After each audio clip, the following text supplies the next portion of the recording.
ॐ या देवी सर्वभूतेषु शक्तिरूपेण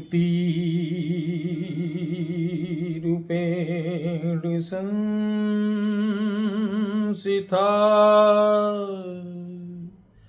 नमस्तस्यै नमस्तस्यै नमस्तस्यै नमो नमः।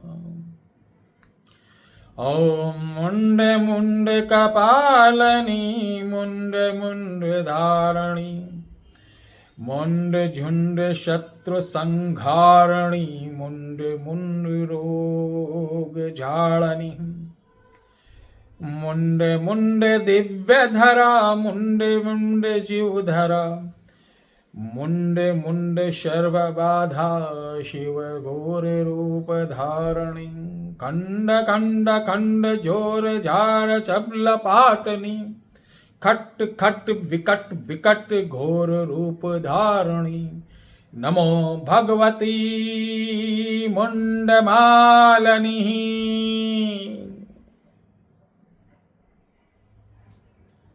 जय श्री राम, जय मुंडकी माता की। प्यारे दर्शकों,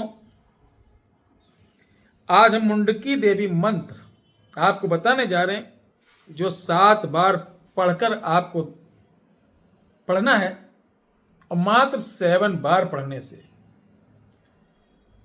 आपको सब कुछ खुली आंखों से तुरंत दिखेगा। कैसे दिखेगा, क्या दिखेगा, मैं बताता हूं।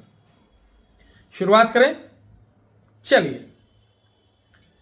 प्यारे दर्शकों, मुंडकी देवी के बारे में आप जानते हैं कि आज भी वहां पर बलि प्रथा है और काले बकरे की या श्वेत एक रंगी बकरे के बच्चे को ले जाया जाता है, काटा नहीं जाता है। वहां पर रखकर जैसे जल छिड़का जाएगा वो वहीं पर गिर पड़ेगा, उसके प्राण पखेरु निर्जीव जैसा लगेगा। माता स्वयं सूक्ष्म बलि लेती हैं। उसके बाद फिर पानी मारा जाएगा, वो खड़ा होके निकल जाता है, यानी बगैर जीव हत्या किए बलि स्वीकार हो जाती है। अब मुंडकी है क्या, जो आज मैं बता रहा हूं। अगर माता के बारे में बताऊंगा तो उस राज ले चलूंगा, मंदिर के रहस्य को बताऊंगा तो वीडियो लंबी हो जाएगी। इतना टाइम किसी के पास होता नहीं, चूंकि आजकल रील देखने वाले लोग पैदा हो गए, तो सही बात सही चीज उनको समझ में नहीं आती। इसलिए मैं कोशिश करता हूं कम समय में ज्यादा वीडियो का उपदेश दिया जाए, ज्यादा चीज बताया जाए। रुद्रमाला के इस चमत्कारी प्रयोग में आपका पुनः अभिनंदन, स्वागत है। इस वीडियो के डिस्क्रिप्शन बॉक्स में एक मंत्र दिया जा रहा है, ध्यान से सुन लो। वीडियो बढ़ा के देखो तो नहीं समझ में आएगा, ऐसे भटकते रहोगे। आपको शनिवार को शमशान जाना, वहां की मिट्टी लाना है 1.25 kg और उसके छोटे छोटे 11 मुंडी बनाना, जैसे कंकाल का नहीं होता उस तरीके से, ऐसे ऐसे गेंद जैसा बना के उंगली से 2 आंख, हल्का सा नाक और ऐसे कर देना, वो मुंड जैसा बच जाएगा। शनिवार के मुंडकी को लाए हुआ इसको सुखा कर रख लें। अब अमावस का इंतजार करिए। जब अमावस आए तो एक एक मुंडी को लाल कपड़े में बांधकर, 11 पोटली हो गई मुंडकी की, इन पोटलियों को सामने रखना, लाल आसन पर बैठना है और घर के छत पर, कमरे में नहीं करना, खुली जगह करना है, या किसी मंदिर में भी कर सकते हैं जो काली जी का हो, या किसी नीम पेड़, खेत खलिहान, नदी किनारे, नहर किनारे, आश्रम इत्यादि में आप कर सकते हैं। सबसे पहले लाइन से मुंडिकों को रखना है और इनके ऊपर अनामिका उंगली से ऐसे छेद करिएगा, खून की हल्का हल्का लगाना है, सिंदूर लगाना है, धूप दीप देना है, एक एक अड़हुल यानी गुड़हल का फूल रखना है। उसके बाद मीठी पूड़ी, गुड़ की सानी हुई पूड़ी, गुड़ यानी आटे में गुड़ लगा के मीठी पूड़ी एक एक रखना है। उस पूड़ी के ऊपर भी सिंदूर गीला करके एक एक टीका लगा देना, एक एक लौंग रखना है। फिर सामने छोटे छोटे कपूर रखकर जलाकर हाथ में जल लेकर इस तरीके से आपको अर्घ दे देना है, फिर प्रणाम करना, आवाहन करना है माता जी का। और इस वीडियो के डिस्क्रिप्शन बॉक्स में जो मंत्र है मुंडकी का साबरी, इसकी आपको 11 माला करना। 11 माला करने के बाद इन मुंडिकों को उठाना है, एक एक मुंडी उसी रात को ले जाके जल में डाल देना 11 में से एक घर ले आना। इस मुंडकी को किसी गदा में अंदर डालकर या कोई इतना बड़ा एक हाथ का बांस लो, उसके ऊपर लगा के कायदे से कपड़ा लपेट के कि टूटे ना, गदा जैसा बना लो। अब आपको खुली आंखों से क्या दिखेगा? जो लोग कहते हैं दरबार लगाने के लिए बहुत बढ़िया बताने वाली विद्या नहीं, लेकिन किसी के ऊपर कैसी भी चीज, जो लोग कह रहे हैं कि अगर कोई मक्कारी कर रहा है, बहुत सी औरतें हिस्टीरिया के पेशेंट होती है, उनके ऊपर कुछ नहीं होता, तो माता मुंडकी उनको पटक के वहीं मारेंगी अगर जो नौटंकी करने वाला रोगी आया।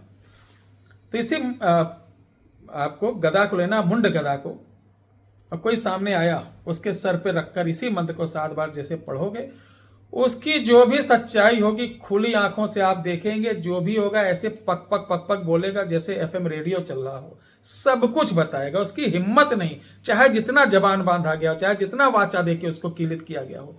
चीजों को भेजते ना जबान भी बांध के, कोई ओझा सोखा दरबार में बोलता ही नहीं, सही चीज बताता नहीं। मुंडकी में इसकी मुंडिया पकड़ के हिला देगी, नोच, जैसे नींबू निचोड़ा जाता है, जब तक का वो सही नहीं बताएगा निचोड़ती रहेंगी निचोड़ती रहेंगी। वो घबरा के सब बता देगा, त्राहिमाम त्राहिमाम त्राहिमाम बोलेगा, और वो क्षमा याचना वाचा शपथ लेकर वो 9 2 11 हो जाएगा। ध्यान रखिए, कभी कभी कोई रोगी आए, अगर उसके पर की आत्मा निकल गई, जो बीमारी है निकल गई, उसी समय उसके नाप का एक काला धागा लेके यही मुंडकी मंत्र का 7 बार जाप करके 7 गांठ मार के उसको गले में पहना दीजिए, ताकि फिर भविष्य में वो प्रवेश ना करें। ये बहुत चमत्कारी चीज है, आपको भटकने की आवश्यकता नहीं है। और सुनिए, हमारे इस वीडियो को बड़े चमत्कारी पुरुष लोग देखते हैं। मुझे बड़ी प्रसन्नता होती है कि साधु संत जो जिनके चरणों की हम धूल नहीं है, गृहस्थ आश्रम में भी ऐसे ऐसे बुजुर्ग हैं जिनके चरणों की हम धूल नहीं, हम तो अभी सीख रहे हैं, कुछ है नहीं मेरे पास। साधु संतों का जो जूठन मिल जाता है उसी को है मेरे पास, बाकी मेरे पास कुछ नहीं है। आप लोगों का आशीर्वाद है, आप जैसे अच्छे भाई बहन हैं हमारे, कुछ भी नहीं है मेरे पास। बहुत अभी एक पहाड़ी बाबा हैं, नेपाली बाबा हैं, बर्फानी बाबा हैं, इन लोग के द्वारा जो व्यक्ति मेरे पास भेजे जाते, जब वो बोलते हैं गुरुजी मुझे इन दिव्य पुरुष ने भेजा है, यानी जिनकी एक हस्ती है हिंदुस्तान में, बड़े बड़े मिनिस्टर, बड़े बड़े प्राइम मिनिस्टर जैसे लोग उनके दर्शन पाने के लिए तरसते हैं। ऐसे लोग जब आदेश देते हैं शिष्य को कि अयोध्या चले जाओ, वो लड़का है या वो भैया है, वो भगत है, वो जब आके सूचना देते हैं तो आंखों से आंसू निकल जाता है, मन एकदम भावुक हो जाता है, बहुत भावुक हो जाता है। मैं पुनः देश के जो हमारे इस वीडियो को देख रहे हैं सभी संतों से निवेदन है, अपने चरण इधर दीजिए और मेरा प्रणाम स्वीकार करिए, आशीर्वाद दीजिए कि सत्य सनातन धर्म के प्रति इसी प्रकार अपनी भाई बहनों की सेवा करता रहूं। जय श्री राम।